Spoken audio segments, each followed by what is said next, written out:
अस्सलाम वालेकुम नाजरीन, उम्मीद है खैर खैरियत से होंगे। डायलॉग प्रोग्राम के साथ हारून बलोच आपकी खिदमत में हाजिर है। रिक्वेस्ट आपसे ये है कि काइंडली चैनल को सब्सक्राइब कर लीजिए क्योंकि बहुत इंफॉर्मेटिव कंटेंट हम आपके लिए लेके आते हैं। और आज हम बात कर रहे हैं दोबारा बलोचिस्तान में जो दालबंदीन में 25 जनवरी को होने वाली रैली के हवाले से, जिसमें आज बलोच यकजहती कमेटी ने इन तहफ़्फ़ुज़ात का जिक्र किया है और इजहार किया है कि 25 तारीख को जब उनकी रैली, जब लोग बहुत सारे इकट्ठे हो रहे होंगे दालबंदीन के अंदर, तो उस वक्त मुमकिना तौर पर इन चीज़ों के खतरात हैं कि गवर्नमेंट इंटरनेट के ऊपर पाबंदी लगा देगी, इंटरनेट की एक्सेस पूरे रीजन के अंदर बंद हो जाएगी। अभी भी इंटरनेट इतना अच्छा नहीं है वहाँ पर।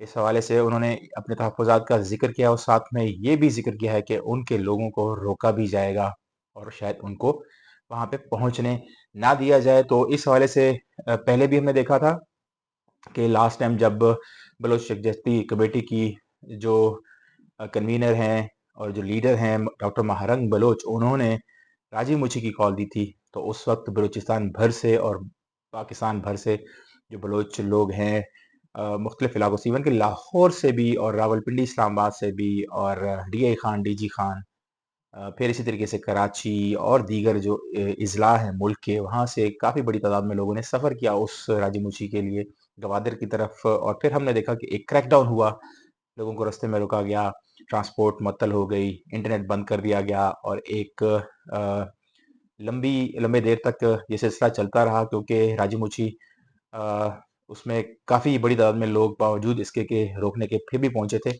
और वहाँ पर उन्होंने सिट इन किया था और काफ़ी दिनों तक वो बैठे रहे।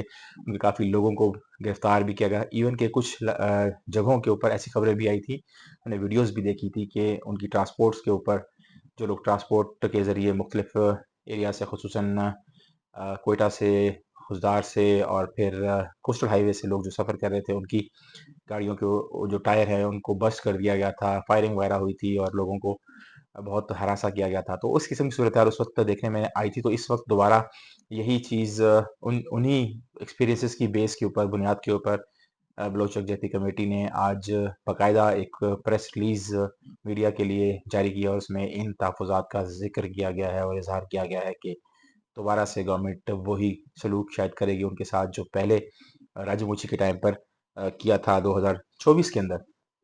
तो 2025 आ गया, जनवरी है और 25 तारीख है जनवरी की, और बलूचिस्तान के जो लोग हैं वो बेसिकली उन लोगों के लिए एक जलसा कर रहे हैं, एक गैदरिंग हो रही है, बलोच गैदरिंग, जिसे वो पीसफुल कह रहे हैं। वो कह रहे हैं कि हमारा सिर्फ और सिर्फ मकसद उन शहदा की याद के हवाले से ये दिन मनाना है जिनको अकूबत खानों में रखा गया, अगवा किया गया, उनको लापता किया गया, बहुत सारे लोगों को अ, गायब करने के बाद उनकी मसख शुदा लाशें फेंक दी गईं और फिर इज्तिमाई कब्रों के हवाले से जो कुछ होता रहा माजी के अंदर। और हमने एक बहुत अफसोसनाक वाक़या भी देखा था 2012-13 के अंदर।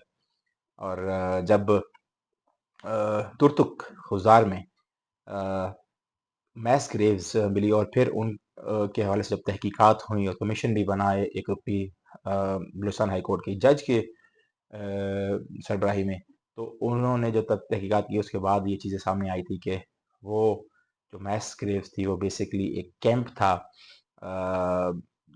स्टेट के जो फैसिलिटेटर हैं उनके हवाले से उन्होंने ये कैंप काफ़ी अर्से तक कायम रखा और उन्होंने काफ़ी लोगों को, काफ़ी बलोच यूथ को उस वक़्त और बलोच लोगों को वरगला कर ये झांसा दे कर के उनके हकूक़ के लिए हम बात करेंगे, और वो कैंप कायम हुआ और फिर उसके बाद उन लोगों को वहाँ पर काफ़ी अर्से तक बंद रखा गया और फिर उनके ऊपर तशद्दुद करने के बाद उनकी लाशों को मसख़ कर के उसी जगह पर डंप करते रहे हैं वहाँ पर। फिर जब वो कैंप ख़त्म हुआ तो बहुत सारी फिर ग्रेव्स से लाशें मिली जब चरवाहे वहाँ पर बलोच चरवाहे अपने जानवरों को चराने के लिए उस एरिया में पहुँचे, तो फिर उसके बाद उनको इंकशाफ हुआ कि यहाँ पर बहुत सारे लोग दफन हैं, उनकी लाशों के बाकियात मिले। और किया क्या जाता था उनकी लाशों के ऊपर, फॉस्फेट टाइप का कोई ऐसा मटेरियल डाला जाता था जिससे लाशें जल्दी डिकम्पोज़ हो जाती थी। तो इस किस्म के जो वाक़यात होते रहे हैं, उसके हवाले से और उन लोगों की याद के अंदर, और वो लोग जो इस राइट्स की तहरीक का हिस्सा रहे हैं माज़ी में, उनको उनकी याद में ये दिन मनाना है, और उसके हवाले से लोग बहुत इकट्ठे हो रहे हैं। हमने देखा मैस लेवल के ऊपर बलूचिस्तान के मुख्तलिफ डिस्ट्रिक्ट्स के अंदर जो इनकी रहनुमा हैं बलोच यकजहती कमेटी की, डॉक्टर महारंग बलोच, और फिर इसी तरीके से दीगर रहनुमा कराची में भी इनकी जो रिप्रेजेंटेटिव हैं समीउद्दीन बलोच और दीगर रहनुमा, जिनके अंदर आमना बलोच भी हैं और लाला वहाब बलोच भी हैं, उन्होंने कराची और हब के अंदर भी मोबिलाइजेशन की है। मोबिलाइजेशन नसीराबाद में भी हुई है, मस्तूंग में भी हुई है, फिर नोशकी में भी हुई है, और दीगर जाफराबाद और जितने भी ये इलाके हैं वहाँ पर हुई है। और वहाँ से मकसद ये था कि लोगों को उजागर कराया जाए इस दिन के बारे में, और उनको तरगीब दी जाए कि ये लोग इस दिन को मनाने के लिए तालबंदी में इकट्ठे हों। स्टेट के कुछ रिप्रेजेंटेटिव ने भी बेसिकली इनके मुकाबले में इसी दिन पर, इसी मुकाम पर, इसी जगह पर दालबंदी के अंदर पाकिस्तान जिंदाबाद रैली निकालने के हवाले से कुछ खबरें गर्दिश कर रही थी। उन खबरों का हमने माजी में जिक्र किया है, और देखते हैं कि वो रैली भी होती है या नहीं। इस हवाले से भी हम आपको अपडेट करेंगे, लेकिन अब दिन सिर्फ 2 रह गए हैं। आज का दिन गुजर गया, कल का दिन और परसों ये रैली मुनक्किद होगी। तो इस हवाले से उन्होंने डॉक्टर मारंग बलोच और उनकी जो कमेटी है बलोच शख्सियती कमेटी, उन्होंने इस चीज़ का इजहार किया है कि ये खदशा है कि इंटरनेट को ब्लॉक किया जाएगा, टेलीकम्युनिकेशन की सर्विसेज को बंद कर दिया जाएगा, और लोगों को कम्युनिकेशन और एक्सेस के मामलात और जो इश्यूज हैं वो दरपेश हो सकते हैं, और रोड्स को भी शायद बंद किया जाएगा। और इस तनाजुर के अंदर उन्होंने इस हवाले से भी तहफ़्फ़ुज़ात का ज़िक्र किया है कि उनके ऊपर तशद्दुद भी हो सकता है, और उसकी शायद खबर भी लोगों को ना पता चले। तो ये चीज़ें चल रही हैं। मैंने कहा आपको अपडेट कर दूँ, आज ये अपडेट आई थी, लेकिन कल भी एक बड़ा वाक़या हुआ ग्वादर के अंदर। आई थिंक कि वो बहुत कंडेमनेबल इश्यू है, उसको ज़रूर कंडेम करना चाहिए कि कुछ नौजवान जिनकी कमेटी है बलोच स्टूडेंट कमेटी, उन्होंने उनका सालाना एक होता है कि सालाना बुनियादों पर मुख्तलिफ बलूचिस्तान के एरियाज़ के अंदर वो अपने कैंप्स लगाते हैं। सिर्फ उसका मकसद ये है कि बलोच स्टूडेंट्स के अंदर पढ़ने के मामलात को तरगीब दी जा सके, किताब का जो कल्चर है उसको तरगीब दिया जा सके। उनके अ, खासी बलोच यूथ के अंदर फॉलोइंग है। मैं उनका फेसबुक पेज देख रहा था, तकरीबन 80,000 के करीब लोग फॉलो करते हैं। इस तरीके से दीगर सोशल मीडिया प्लेटफॉर्म्स के ऊपर भी उनकी फॉलोइंग है। और तो ये बच्चे हैं, बिल्कुल छोटे-छोटे बच्चे हैं। बच्चे मतलब इस लिहाज से कि 18 से लेके 25-30 साल की उम्र के ये बच्चे हैं, और इन लोगों ने बेसिकली एक स्टॉल लगाया ग्वादर के अंदर, और फिर डीसी के अहकामात के ऊपर ग्वादर पुलिस ने एक्शन लिया, और ये एफआईआर भी काटी उनके ऊपर, और फिर उसके ऊपर उन्होंने इल्ज़ाम लगाया कि ये बच्चे बुक कल्चर को प्रमोट करने के नाम पर ऐसी बुक्स सेल कर रहे थे वहाँ पर, जहाँ जिनका मकसद ये था कि लोगों के अंदर इंतशार फैलाया जाए। तो ये एफआईआर कटी है, 4 लोगों को वहाँ से नौजवानों को वहाँ से गिरफ्तार किया गया। फिर उसके बाद लोगों ने भाग-दौड़ करके उनको रिहा करवाया ज़मानत के ऊपर, या जो भी मामलात वहाँ पर थे। तो फिर बच्चे तो फ़िलहाल वापस आ गए, लेकिन केस उनके ऊपर मौजूद है अभी तक। तो ये इश्यू भी वहाँ पर चल रहा है। ये हुआ है अंदुना वाक़या, और इसके हवाले से आई थिंक कि जितना हम उसको कंडेम करें उसको करना चाहिए। बुक, ये सारी की सारी बुक्स वही हैं जो पंजाब में भी मिलती हैं, पाकिस्तान के दीगर अज़ला में, शहरों के अंदर, कराची में, रावलपिंडी, इस्लामाबाद में, वो सारे वो राइटर्स हैं जैसे कि डॉक्टर मुबारक, इन इन लोगों की किताबें। और बलूचिस्तान में वैसे मैं एक बात बात बताऊँ, ये बड़े इम्पोर्टेंट चीज़ है। पाकिस्तान के दीगर इलाकों से ताल्लुक़ रखने वाले यूथ बुक्स की तरफ ज़्यादा मुतवज्जो नहीं होते, उनकी तरग़ीब वहाँ पर नहीं है, रुझान नहीं है किताब पढ़ने का, और पॉलिटिकली भी इतने अवेयर नहीं है पंजाब की यूथ या फिर दीगर सूबों की यूथ। केपी में शायद होगी, लेकिन मैंने चूँकि यूनिवर्सिटी में पढ़ाया, और बहुत सारे बच्चे हमारे पास दाखिले के लिए जब आते थे, अपना एक पर्सनल एक्सपीरियंस शेयर कर रहा हूँ। जब हम उनसे एडमिशन के लिए इंटरव्यू लेते थे, तो उससे हम मुख्तलिफ पॉलिटिकल नौइयत के और लिटरेचर के हवाले से, और फिर इसी तरीके से ज्योग्राफिया के हवाले से क्वेश्चंस पूछते थे। तो मैं सर पकड़ के बैठ जाता था कि मेजॉरिटी जो पंजाब से ताल्लुक़ रखने वाली यूथ थी, उनको बलूचिस्तान के 4 शहरों तक के नाम नहीं आते थे। और दूसरी तरफ सिचुएशन ये थी कि जो बलोच बच्चे इस्लामाबाद की यूनिवर्सिटी में दाखिले लेने के लिए आते थे, जो कि इतनी ज़्यादा तादाद में नहीं होते थे, लेकिन जो आते थे उनसे मैं अगर कोई पॉलिटिकल नौइयत का क्वेश्चन पूछता, जैसे कैपिटलिज़्म के बारे में, या जैसे डेमोक्रेसी के बारे में, या प्लूरलिज़्म के बारे में, इंक्लूसिविटी के बारे में, या फिर कैपिटलिज़्म के बारे में, मीडिया के इकोनॉमी के बारे में, बहुत सारे जो कॉम्प्लिकेटेड नोयत के क्वेश्चंस होते थे, वो भी मैं उनसे पूछता था, तो उनकी जो रीडिंग है, वो बताती थी कि उनको नॉलेज है। तो वहाँ पर एक वाज़ेह फ़र्क नज़र आता था मुझे कि बलूचिस्तान से जो बच्चा दाखिले के लिए यूनिवर्सिटी में, मास्टर्स में या बीएस में एडमिशन लेने के लिए आता था, उसको वो पॉलिटिकली ज़्यादा अवेयर होता था, चीज़ों के बारे में ज़्यादा नॉलेज और इल्म होता था और वो चीज़ें उसके उसके पास फिंगर टिप्स होती थी। तो ये एक वाज़ेह फ़र्क है, जो नज़र आता है, जो बुक्स पढ़ते हैं और जो बुक्स नहीं पढ़ते हैं। तो ये वहाँ पर मैं इस लिहाज से आपको बेसिकली मोटिवेट कर रहा हूँ, सिर्फ़ बलोचों को नहीं बल्कि सारे जो हमारे यूथ हैं, उन सबको मोटिवेट कर रहा हूँ कि बुक्स पढ़ना बहुत ज़रूरी है। लेकिन दूसरी तरफ हम देखें, ये बच्चे जो जिनका लगाव है बुक से और जो बाकायदा कैम्पेनिंग करते हैं, बुक कल्चर, स्टडी कैम्पेन्स करते हैं और स्टडी सर्कल्स का क़याम उन्होंने किया हुआ है। जब वो बेचारे बुक को प्रमोट करने के लिए स्टॉल्स लगाते हैं, बुक्स बेचते हैं तरह-तरह की, तो उनके ऊपर इस किस्म के क्रैकडाउन और फिर उनको इस तरीके से पाबंद सलासिल कर देना, ये बहुत कंडेमनेबल चीज़ है। इसकी जितनी हम मज़म्मत करें कम है। दूसरी तरफ इम्पोर्टेंट जो इश्यू है वो ये है कि कल हमने ज़िक्र किया था कि गवर्नमेंट ने साइबर क्राइम लॉ के अंदर अमेंडमेंट्स प्रपोज़ की थी। आज की अपडेट ये है कि वो अमेंडमेंट्स नेशनल असेंबली की जो कायमा कमेटी है उसके सामने रखी गई आज, और आज फ़ौरन से पहले वो विदिन फ्यू आवर्स उस वो प्रॉपर तरीके से डिस्कशन भी नहीं हुई। जो स्टेक होल्डर्स हैं उनको भी नहीं एंगेज किया गया। मैंने कल स्टेक होल्डर्स की बात भी की थी। तो उनको इंक्लूड किए बगैर, इस डायलॉग को प्रमोट किए बगैर, इस डायलॉग को इनिशिएट किए बगैर, कमेटी ने जिसके अंदर नून लीग की मेजॉरिटी है, उन लोगों ने इसको अप्रूव कर दिया, और जो कोalition के अंदर जो जमातें बैठी हुई हैं, पाकिस्तान पीपल्स पार्टी भी इसके अंदर मौजूद है। इन्होंने इसको अप्रूव करके फिर आज नेशनल असेंबली में भी विदिन फ्यू आवर्स, 2 या 3 घंटे के अंदर, जब कायमा कमेटी का इजलास खत्म हो गया, फिर उसके बाद उन्होंने वहाँ से भी अप्रूवल ले लिया है। लेकिन पीटीआई ने वॉकआउट किया। उनका वॉकआउट कुछ और मामलात के हवाले से भी था, लेकिन जर्नलिस्ट ने इस बिल के ऊपर, इस बिल की जिस तरीके से बुलडोज़ करके पास किया गया है, उसके हवाले से भी उन्होंने वॉकआउट किया है।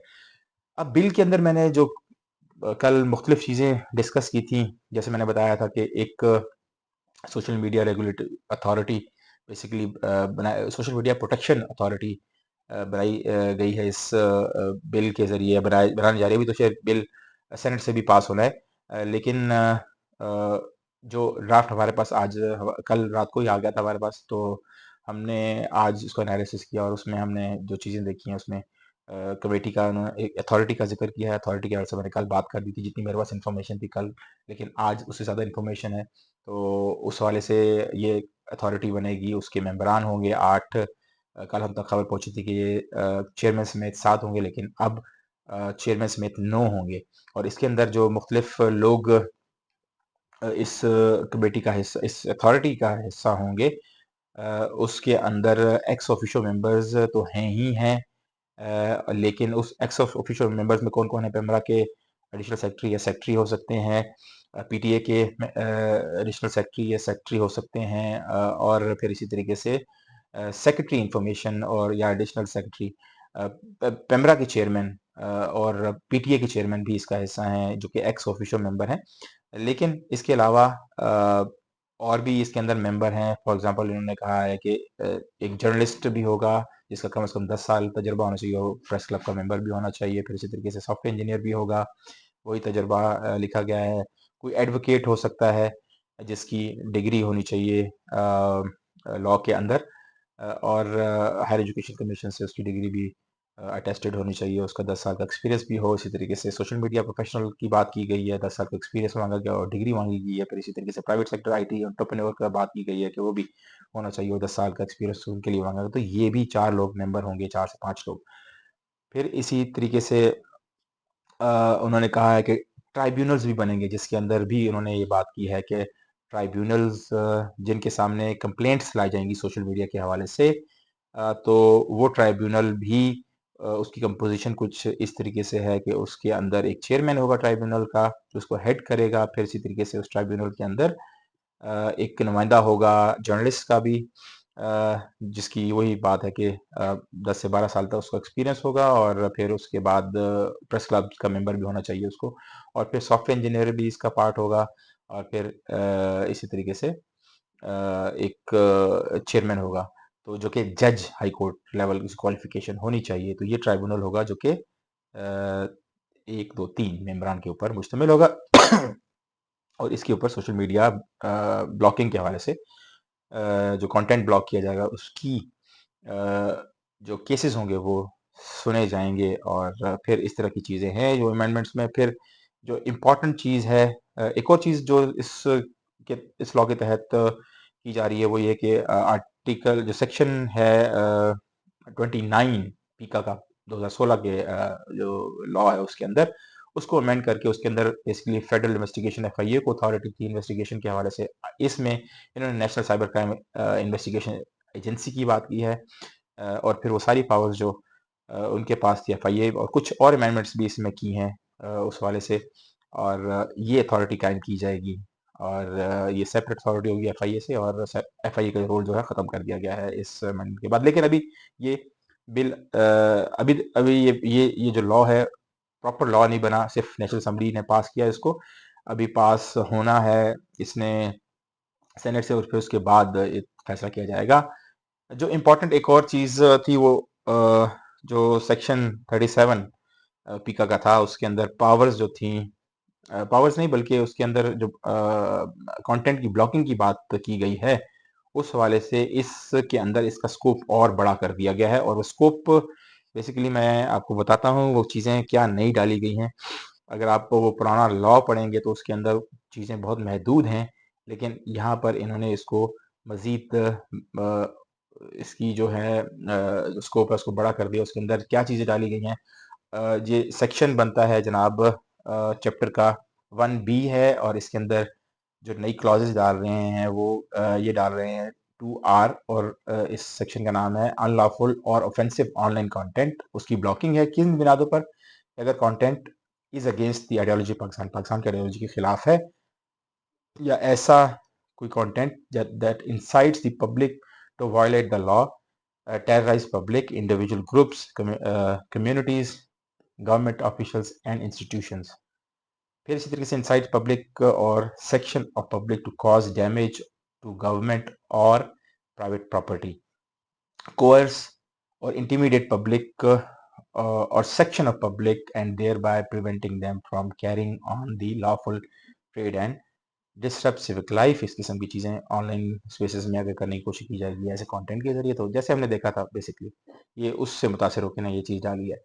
ये जो क्लॉजेज हैं कुछ जो 9 मई के वाक़यात हुए हैं उस के तनाज़ुर में, क्योंकि उस 9 मई के वाक़यात से पहले कुछ वीडियोज़ डाली गई थी जो जिन्होंने इंसाइट किया था और हेट्रेड फैलाई थी, और अवाम के अंदर डिसरप्ट हुआ था, अवाम मोबिलाइज़ हुई थी। लेकिन इसकी इम्प्लीकेशंस ये भी हो सकती हैं कि खुदा न खास्ता वो मूवमेंट्स जो कि राइट्स बेस्ड मूवमेंट है पाकिस्तान, जैसे पीटीएम हो गया और बीवाईसी की मूवमेंट, इनके लीडरान की भी ऐसी वीडियोस वो भी रीज़न बन सकती हैं कि उनके खिलाफ क्रैकडाउन किया जा सकता है, और ये बहुत ख़तरनाक बात होगी, क्योंकि ये सिविल और पॉलिटिकल राइट्स की मूवमेंट्स और पीसफुल मूवमेंट्स हैं। राइट्स मांगने वाले को आप उनके खिलाफ क्रैकडाउन नहीं कर सकते, उनको राइट्स ही देने पड़ेंगे। फिर इसी तरीके से incite hatred and contempt on religious sectarian ethnic basis to stir up violence to cause internal disturbance, वही चीज़ कंटेन्स एनीथिंग ऑब्सीन और पोर्नोग्राफिक, पोर्नोग्राफी के हवाले से कि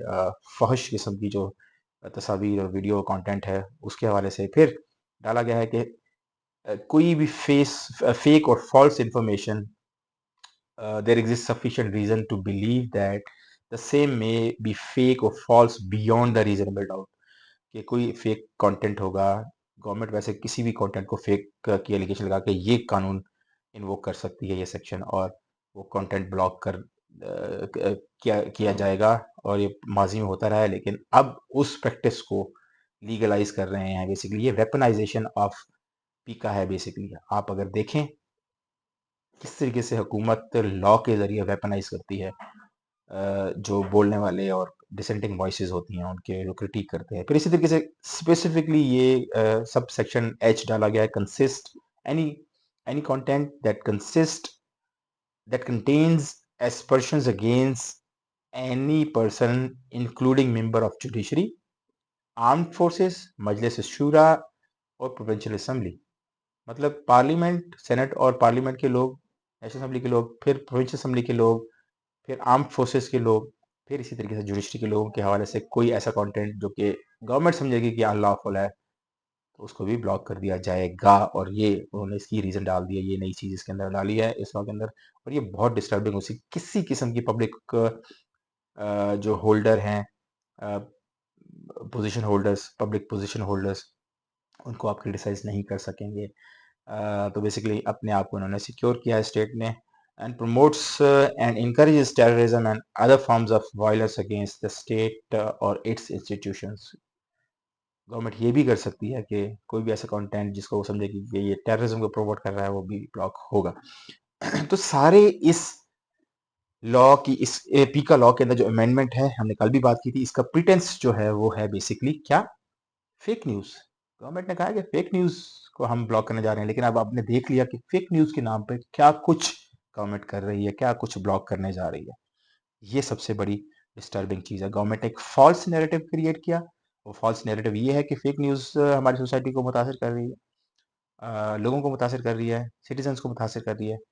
जबकि फेक न्यूज़ को काउंटर इस तरीके से नहीं किया जाता। फेक न्यूज़ एक इश्यू ज़रूर है और वो लेजिटिमेट इश्यू है, लेकिन फेक न्यूज़ से लड़ने के लिए और बहुत सारी चीज़ें हैं जो गवर्नमेंट को करनी चाहिए, जो गवर्नमेंट नहीं कर रही है।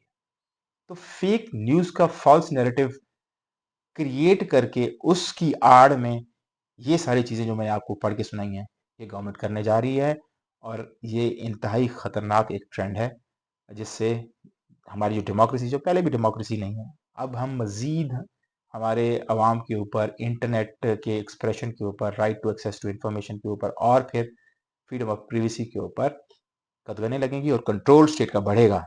तो जहाँ पर स्टेट अपने सिटीजन्स को कंट्रोल करना शुरू कर दे, वहाँ पर गवर्नमेंट डेमोक्रेसी, वो सिस्टम डेमोक्रेटिक सिस्टम नहीं रहता। और ये लंबी डिबेट है। 2015 से हम सिर्फ डिजिटल जो स्पेसेस हैं उसके हवाले से करते आए हैं और अभी भी कर रहे हैं। सिविल सोसाइटी और जो दीगर दीगर जो स्टेक होल्डर्स हैं, उनसे मशावरत नहीं की गई। ट्रांसपेरेंसी इस प्रोसेस के अंदर ज़ीरो है, ज़ीरो बटा ज़ीरो है। गवर्नमेंट ने जानबूझकर इस प्रोसेस को नॉन ट्रांसपेरेंट रखा है, जो कि डेमोक्रेसी के वैल्यूज़ और असूलों के बिल्कुल मुनाफी है।